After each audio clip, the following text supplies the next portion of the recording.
નમસ્કાર દોસ્તો હું છું ડૉક્ટર મહેશ દાફડા, ભાવનગર. મિત્રો, સ્વાતંત્ર્ય સંગ્રામના શૂરવીરો એ કથાયાત્રામાં આપ સૌ દોસ્તોનું હાર્દિક સ્વાગત કરું છું. મિત્રો, મારે વાત કરવી છે આ દેશના એવા મહાન ક્રાંતિકારીઓ. મિત્રો, મારે યાદ કરવા છે આ દેશના એવા મહાન મહિલા ક્રાંતિકારીઓની, એવી વીરાંગનાઓને યાદ કરવી છે.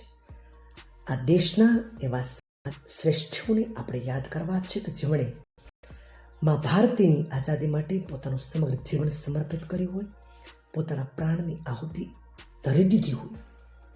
એવા મહામાનવોને આજે યાદ કરવા એ જ આ શ્રેણીનો ઉપક્રમ બની રહે છે. આજે મારે વાત કરવી છે વાંચી અય્યરની. વાંચી અય્યર 1911માં જ્યારે શહેનશાહ ભારત આવી રહ્યા ત્યારે સ્વાતંત્ર્ય સેનાએ નક્કી કર્યું કે શહેનશાહને એવી ચોટ આપવી, એવો ધક્કો આપવો જોઈએ કે તેઓ સમજી શકે કે ભારતની પ્રજા નમારી નથી અને અંગ્રેજ રાજ કોઈ કાળે આ દેશની પ્રજા સ્વીકારી શકે તેમ પણ નથી. તિનેવેલીનો collector mister Robert William Ashe ક્રૂર અતિ કઠોરતાથી આંદોલનકારીઓને દબાવતો હતો. તેની ક્રૂરતા, તેની યાતના, તેની બેરહેમીથી લોકો તંગ આવી ગયા હતા અને એશનો અત્યાચાર અસહ્ય બની ગયો હતો. ક્રાંતિકારીઓએ એશની હત્યા કરવાનું નક્કી કર્યું. પણ કામ કોણ કરશે? આ જવાબદારી તરત જ વાંચી અય્યરે આ જવાબદારી સ્વીકારી લે છે. ક્રાંતિકારીઓમાં બલિદાન આપવાની જાણે કે હોડ લાગતી હતા. બધાના લોહી ઉકળી રહ્યા હતા. વાંચી અય્યર ત્યારે વન વિભાગમાં ક્લાર્કની નોકરી કરતા હતા. તેણે એશની હત્યા કરવાની જવાબદારી લીધી. તે ભારત માતા સંઘનો સદસ્ય પણ હતો. સર્વપ્રથમ ભારત માતા સંઘ તરફથી કલેક્ટરને ચેતવણીરૂપ પત્ર લખવામાં આવ્યો હતો. અત્યાચાર બંધ કરો, નહીં તો ખોપડીના ફૂરચા ઉડાવી દઈશું. એશ ની રક્ષા વધારી દેવામાં આવી. પત્ર લખનારની તપાસ પોલીસને સોંપી દેવાઈ. પોલીસે ભારત માતા સંઘની પાછળ પડી ગઈ. વાતાવરણ ઉગ્ર થઈ ગયું હતું. એવામાં એવું બન્યું 17/6/1911ના રોજ સવારે 11 વાગે મિસ્ટર એશ પોતાની પત્ની સાથે મયાંચી સ્ટેશને પહોંચ્યા. અહીંથી ગાડી બદલીને તેમણે તુતિકોર જવાનું હતું. ગાડીની હજી વાર હતી. સ્ટેશન પર બેસવાની સારી વ્યવસ્થા ન હતી, તેથી સામે જ ખાલી ઉભેલી એક ટ્રેનના ફર્સ્ટ ક્લાસ ડબ્બામાં એશ તેમની પત્ની સાથે બેઠા હતા.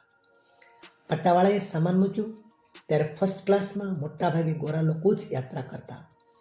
ત્યારનો ફર્સ્ટ ક્લાસ નાના સલૂન જેવો રહેતો. બારણા ખુલ્લા રાખીને એશ પગ લાંબા કરીને રૂઆબથી બેઠો હતો. અય્યરે જોયું કે ખરો મોકો મળ્યો છે. તે તરત જ ડબ્બા પર ચડી ગયો અને ક્ષણવારનો વિલંબ કર્યા વિના તેણે 2 ગોળીઓ ઠપરાવી દીધી. એશ ત્યાં જ ઢળી પડ્યો. તેમની પત્ની ગભરાઈ ગઈ. ચારે તરફ હાહાકાર થઈ ગયો. વાંચી અય્યર ભાગીને પ્રતીક્ષાલયમાં દોડી ગયો. તેણે વિચાર કર્યો કે પકડાઈ જઈશ તો પોલીસ જુલમ કરશે, બધાના નામ ઓકાવશે અને અંતે ફાંસીએ તો ચડાવશે જ. તેના કરતાં જાતે જ મરી જવા દે. રિવોલ્વરનું નાળચું લમણે તાકીને ધડાધડ ગોળીઓ છોડી અને અય્યર પણ ત્યાં જ ઢળી પડ્યો. શહેનશાહને જે ભેટ આપવાની હતી તે તો તેણે આપી દીધી હતી.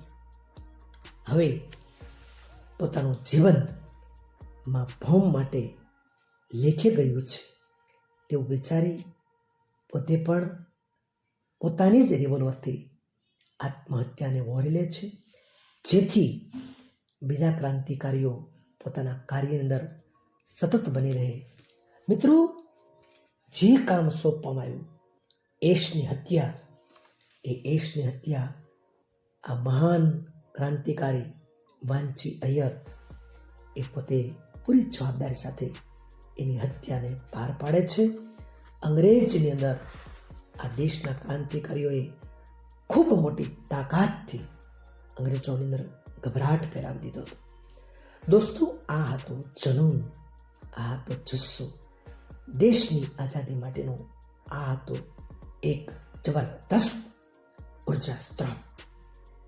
ચાલો દોસ્તો, આવા મહાન ક્રાંતિકારીઓની આ કથાને આપણે સૌ નવી પેઢી સુધી પહોંચાડીએ.